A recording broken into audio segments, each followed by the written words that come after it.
नारी नारी क्यों बन गई है बेचारी। आज पूछती हूँ मैं इस दुनिया से कि नारी क्यों बन गई है बेचारी। क्यों नहीं बनी वो अब तक पुरुषों के जैसे ही अपने सपनों की अधिकारी। है वो जीवन दायनी, जाने कितने दर्द है सहती। है वो जीवन दायनी, जाने कितने दर्द है सहती। फिर भी ना जाने कोख में ही क्यों नारी जाती है मारी। करती पुरुष का वो जीवन गुलजार, करती पुरुष का वो जीवन गुलजार। देकर उसको घर संसार, देती सबको खुशियां सारी। करती है हरदम वो त्याग अपनी इच्छाओं और भावनाओं का, खुद कहलाने को संस्कारी। पूछती हूँ मैं आज कि नारी क्यों बन गई है बेचारी। पूरा जीवन है समर्पण कर देती, पूरा जीवन है समर्पण कर देती। बिना लालसा के वो करती अपनी जिम्मेदारी पूरी।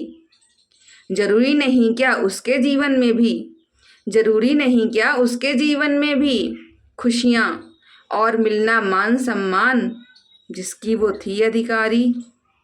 फिर मैं एक बार पूछती हूँ कि नारी क्यों बन गई है बेचारी।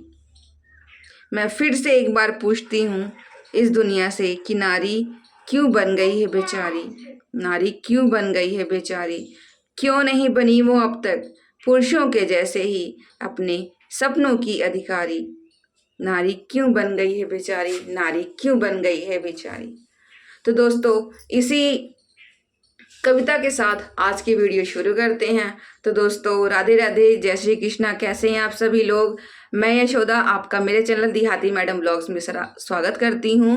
और आप सभी को और आप सभी टीचर्स को जो भी इस वीडियो को देख रहा है उन सभी को टीचर्स डे की बहुत बहुत शुभकामनाएं।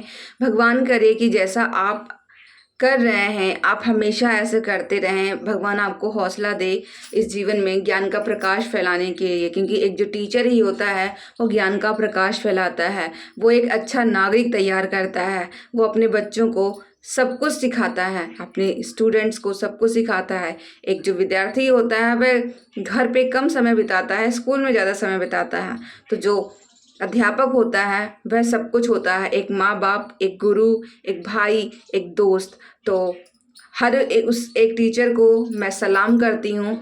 और दोस्तों हम आज की वीडियो में बात कर रहे हैं नारी की। नारी मतलब कि एक औरत की, जो कि हम सभी को पता है कि समाज का एक बहुत ही महत्वपूर्ण हिस्सा है। हम नहीं कभी सोच भी नहीं सकते, हम इमेजिन भी नहीं कर सकते कि ये संसार कभी औरतों के बिना चल सकता है।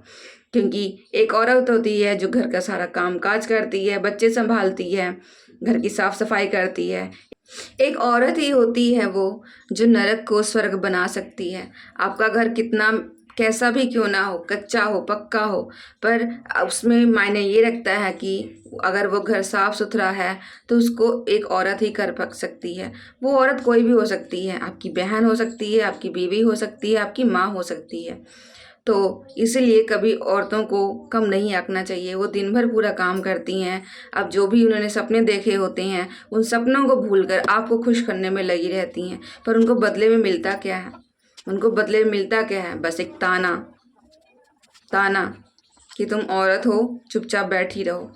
इससे ज़्यादा तुम कुछ नहीं कर सकती, तुम एक औरत हो। औरत है वो, पर कमज़ोर नहीं है, वो कुछ भी कर सकती है। अगर आज आप उस नारी को सम्मान नहीं दे रहे हैं तो आप भी उसे सम्मान की कामना नहीं कर सकते हैं।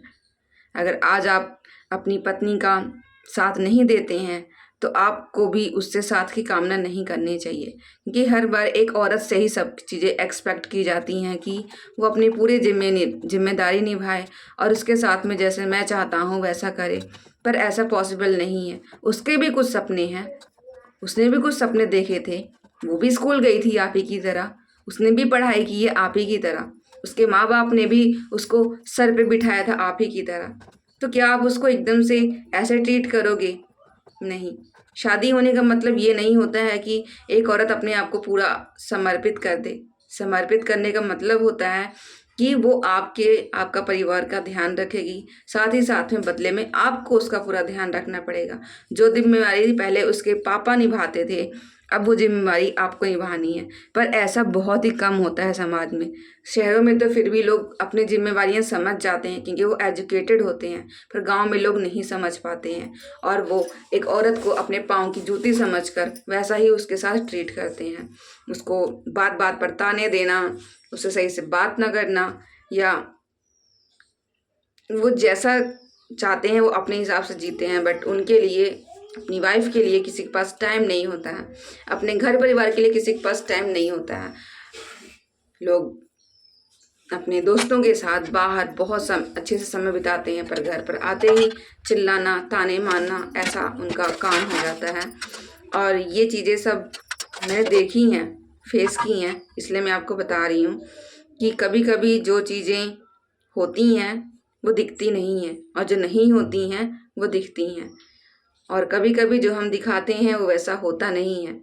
और अभी देखिए, इन सब सी बातें करते करते मैंने सुबह से उठी थी, सारा काम फिनिश कर लिया था, खाना वगैरह भी मेरा रेडी हो गया था और घर पर कोई नहीं था उस घर में। अब जा रही थी मैं खाना देने के लिए, तो अभी देख सकते हैं खाना बना के क्या हाल हुआ है गर्मी में। और मैं बस एक ही उम्मीद करती हूँ अपनी लाइफ में, पहले बहुत लोगों से उम्मीद थी, बट अब उम्मीद करना छोड़ दिया है। और मैं उन सभी औरतों को एक ही सलाह दूंगी कि दूसरों से उम्मीद करना छोड़ दो। कोई आपकी हेल्प नहीं करेगा किसी भी चीज़ में। अगर आप कुछ सपने देखते हो तो वो आपको ही पूरे करने हैं। अगर आप दूसरों पर इल्ज़ाम लगाओगे और दूसरों को ही कोसोगे, यार यार उसकी वजह से मेरा ये काम नहीं हो पाया, उसकी वजह से मैं ये नहीं कर पाई, तो ये आपकी प्रॉब्लम है। अगर आपको आगे बढ़ना है तो ये आपको टाइम निकालना होगा, आपको सारे काम फिनिश करने हैं, टाइम वेस्ट नहीं करना है। क्योंकि अगर आप टाइम मैनेजमेंट करना जान जाती हो तो आप सारा काम अच्छे से कर लेती हो और आपका एक समय भी बर्बाद नहीं होगा। अदरवाइज आप टाइम मैनेजमेंट करना नहीं जानती हो, टाइम वेस्ट करती हो, तो आप कुछ भी नहीं कर सकती। टाइम जो है, समय जो है, बहुत ही महत्वपूर्ण है, वो चाहे किसके लिए, किसी के लिए भी हो। तो हमें टाइम का यूज़ करना चाहिए और जीवन में आगे बढ़ते रहना चाहिए।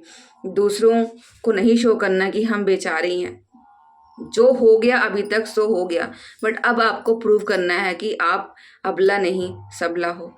आपके अंदर सारी ताकत है और उस ताकत